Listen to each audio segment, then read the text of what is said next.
पाहत आहात mid day Marathi news channel.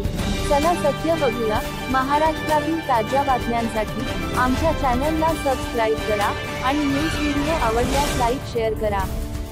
अनेक ठिकाणी मुंबईत खेळ आपण पाहतोय। मागच्या महिन्यात पण आम्ही पाहिलं सगळीकडे खेळाचे वेगवेगळे प्रकार सुरू आहेत। पुण्यात देखील आम्ही खेळ समिट केलं होतं। आज इथे आमच्या स्थानिक विभागाने कृष्णांना जे आमच्या MDFA मध्ये पण आहेत त्यांनी देखील इथे आपण पाहता की फुटबॉलचं आयोजन केलंय।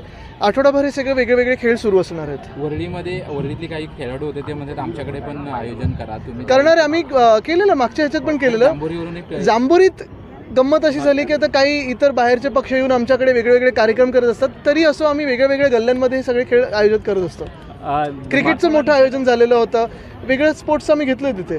मनोज जरांगे यांना यश मिळालेलं आहे। सरकारने त्यांच्या मागण्या ज्या आहेत त्या मान्य केलेल्या आहेत। मात्र आपण जर बघितलं असेल तर यावरून मराठा विरुद्ध OBC असा संघर्ष पुन्हा एकदा निर्माण होऊ शकतो। छगन भुजबळांनी देखील काही वक्तव्य केले। मला वाटतं ह्याच्यात थोडा नीट तो पूर्ण अध्यादेश वाचूनच मी त्याच्यावर काही वक्तव्य करीन। महत्त्वाची गोष्ट हीच आहे की मराठा समाजाची एकी ही फार महत्त्वाची आणि ती आपल्याला दिसली।